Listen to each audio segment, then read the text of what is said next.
Time now for the Morning Rush. We start with new information this morning about a homicide in northeast Albuquerque.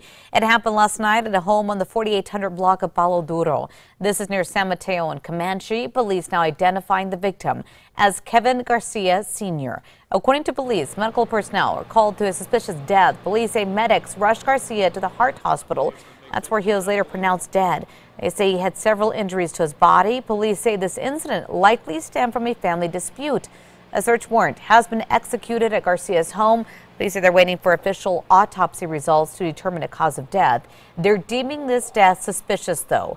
We'll have more details for you right here on KRQE News 13, on air, online, and on our KRQE News app. On to new overnight news for you. The House passes a spending bill hoping to avoid a partial government shutdown.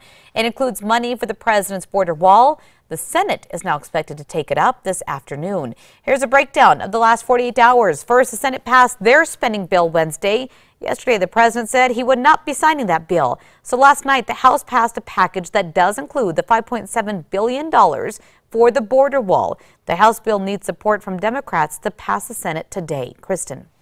Mostly to partly sunny skies over the state today. Not likely to see any significant rain or snow. If anything, some sprinkles and flurries over the higher terrain of northern and northwest New Mexico. Tomorrow, more sunshine, temperatures unseasonably warm across the entire state. Crystal?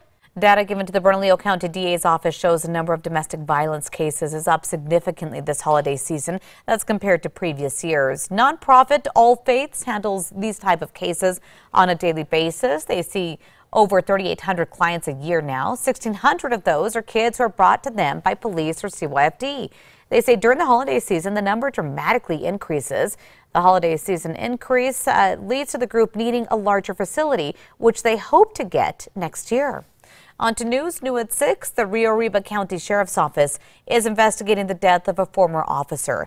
According to the New Mexican, a search warrant reveals paramedics rushed Nicole Romero to the hospital where she later died.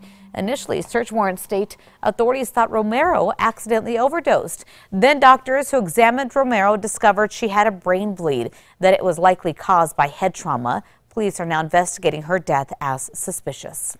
On to developing news for you this morning. Another sick leave bill making its way through City Council after being introduced just this week. Albuquerque City Councilor Pat Davis filed the legislation on Monday. According to the proposed ordinance, the legislation would guarantee workers at least 1 hour of paid sick leave for every 30 hours they work and up to a maximum of 56 hours of sick leave per year. Unlike the past two proposals, Davis's bill would not exempt small businesses or lower the requirements for small businesses. This morning, the fate of the Aztec school superintendent rests in the hands of a hearing officer. Kirk Carpenter facing a possible revocation of his teaching license following accusations from the PED of mishandling a teacher-student sexual misconduct allegation in 2016. Both sides made their case in front of the hearing officer yesterday. The hearing officer now has 30 days to make a recommendation.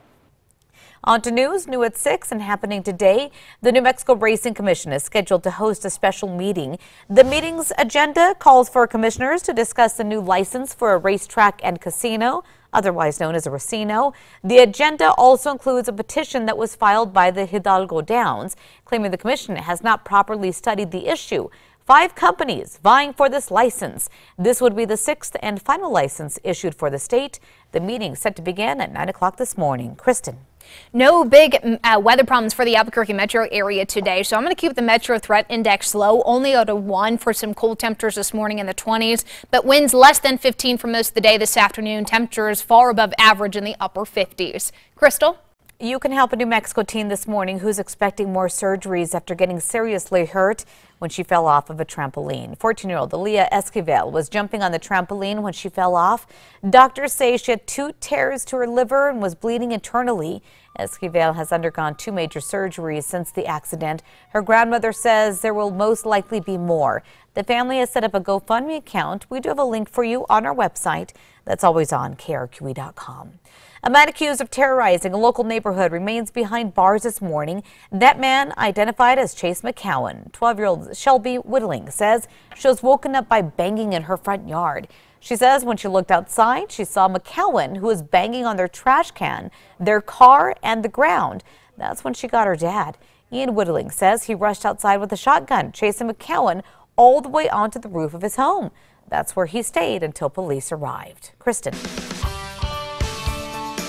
Time now for a check on that Friday morning commute. Nothing major out there to slow you down. Looks to be Friday light across both interstates. We also have a look at the Big I, and everything seems to be moving smoothly there.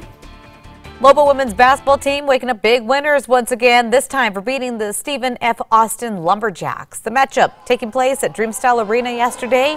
It's part of the Lobos Invitational Tournament. The Lobos beat the Lumberjacks 74-33, giving them their 9th straight win. They are now 10-1 of the season. They'll be taking on Long Beach State on the 29th. We wish them good luck this morning.